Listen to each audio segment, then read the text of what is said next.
Welcome to Create, Connect, Repeat. Today we're talking about websites and what you're doing right and what you're doing wrong.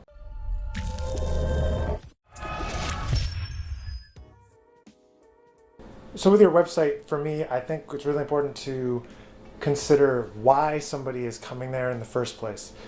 Think about who the potential audience is for that website, just like you might think about the potential audience for your music. Think about, are they customers that are going to be buying your CDs or streaming your CDs? Is it people that are going to be booking your music? Because all those people, they have different things that they're going to want to see when they come to your website, and there's different actions that you're going to want them to take. So the first thing that you should make sure you're always doing with your website is keeping it updated. Whether that means you're connecting it to outside services like Bands in Town to keep your touring dates up. You should be keeping it updated to reflect, your latest release at least. And if you get new photos, if you put out a new CD, you should be making sure that your website is reflecting the look of that new project. For me, what I do is I've kind of rebuilt my website each time I put out a new CD. Maybe there's a new color scheme, or there's new artwork, new pictures, so we can kind of keep things updated, keep it looking fresh, and it's a consistent image across the whole website. So another thing to keep in mind is the color scheme, keeping it consistent through a website so it looks like you and you have a presentation, just like you might think about the presentation of your band, what they're going to wear. You want to present yourself to whoever's looking at your website in a consistent way. You don't want it to just be all different random stuff all over the place. So that leads me to another thing. We want to make sure we keep it organized. Make sure it's clear with clear tabs if the navigation's on the bottom, or if it's at the top. Make sure that it has clear indication of what everything is.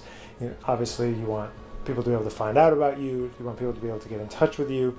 You want to be able to give them what they need when they come to your website. So when you think about your homepage, think about it just like you might think about it like a newspaper. Above the fold in a newspaper, meaning that's the prime real estate of the site. When you first arrive, you see one screen. So what's on that screen? You have to assume that people are going to do maybe one thing when they come to your site. So if they come to your site and they're only going to do one thing, they're maybe going to click on one page or click on one piece of music or click on one video. What is it that you want them to do? What's the one thing you want them to do when they get to your website? Obviously, if it's a promoter, you want them to watch a video so that they can get excited about your band and hire you. If it's someone that you want to buy your music, it's probably the same thing. You want them to hear your music. So you want to think about the action that you want them to take and assume that most people are going to maybe do one thing when they come to your website. So make sure it's clear and you give people an easy way to do that one thing when they come to your website. Look at some people's websites that you like and look at some people's websites that you don't like and kind of take stock of what things are on there, what you like about it, what you wish was on there. Is it hard to find that piece of information? Is it hard to get in touch with them?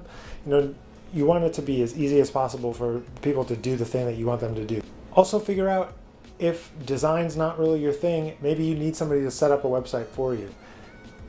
It's really easy now with tools like Squarespace to have somebody set it up for you, get it looking really great, having a unified theme, color scheme, fonts. Not having too many fonts is a huge thing to make sure of, and making sure it has the same feel across the website and that the pages are set up in a logical and flowing way. If you're not keeping a blog on your website, if you don't really want to write articles, maybe think of it as a place to keep news and keep things updated. Like you want to be posting things when, whether it's you have a newsletter and you're sending out the newsletter and you're also posting it on your blog, on your website. You don't have to think about it as like, oh, I'm a blogger. It's like you're using it as a tool to keep your website updated, because not only do people want to see new stuff when they come back to your website, but Google and the search engines, they want to see new stuff. They want to see that the site's being updated so that they can serve it because it's a relevant site. If your site hasn't changed in the last 5 years, and Google thinks it's still the same, even maybe you've changed a few words on your bio or something like that, Google doesn't know that you've progressed. You want those search engines to keep seeing new stuff on your thing. So when somebody types in, jazz saxophone or jazz trumpet, you want your website to come up. You don't want to be buried on the 7th, 8th, 9th, 10th page. I've seen some people, when I've searched for their name and instrument, they're not even the first listing that comes up. So you want to make sure that you're coming up, and part of that is keeping your site updated. I see so many people that are trying to create an email list, which is amazing because that's a great tool for staying in touch with your fans. growing your business as a musician, and it's keeping in touch. But why do they want to sign up? People need a reason to sign up. What are you going to give them? What value are you creating for them by joining your email list? Give people free tracks when they sign up. That's an easy one as a musician. Maybe it's something off your last record or something unreleased or an outtake, something that makes them feel like they're part of the community, and you want to keep them involved, and you want to give them something unique that they can't get anywhere else. They can listen to your record on iTunes or Spotify for free, so why do they want to download it? Well, maybe it's a specialty track, an unreleased, remixed, something like that. Just find a way to give them a reason to want to join your email list. Then you can take full advantage of that later on their email list, once you have them on your email list and they're excited to be there. And a couple of things to not do. Make sure, number one, don't have music play automatically. Don't have videos play automatically. It's just too much. It's like, blah, when people arrive at your site, and it's just like too much stimulation. You just click off. People are probably either listening to something already when they do it, or they're watching TV and surfing the web at the same time. So they don't need that extra stimulus.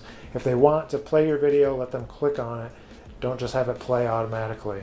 Don't hide important information. If you want people to get in touch with you, have something on that first page that allows them to get right to the point.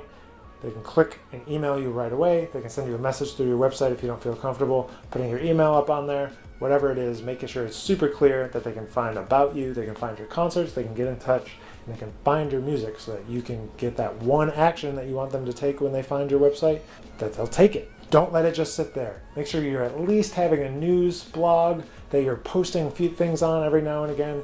You're keeping the performances and your itinerary up to date, because people look at it. I know sometimes I go online to see what people are up to see if I'm going to call them for a gig, and if they says they're on tour, then I know I need to move on to the next person. That doesn't just qualify you automatically from getting a call or something like that, but it's nice for people to be able to go online and find out what you're up to. Don't put a different image and a different look on every page. People want to see a nice package. Your website says a lot about you, and it's how people perceive of you. Just think about, you look up a restaurant that has kind of a weird website, it looks like it's from 1995, you're kind of like, I'm not sure I really want to go here. The presentation of your site really does matter, and so if you haven't been thinking about it, maybe it's time to revisit, make some adjustments, and think about getting them to do one thing when they come to your site and having that bring that visitor value. Thanks for watching, and we'll see you guys next time.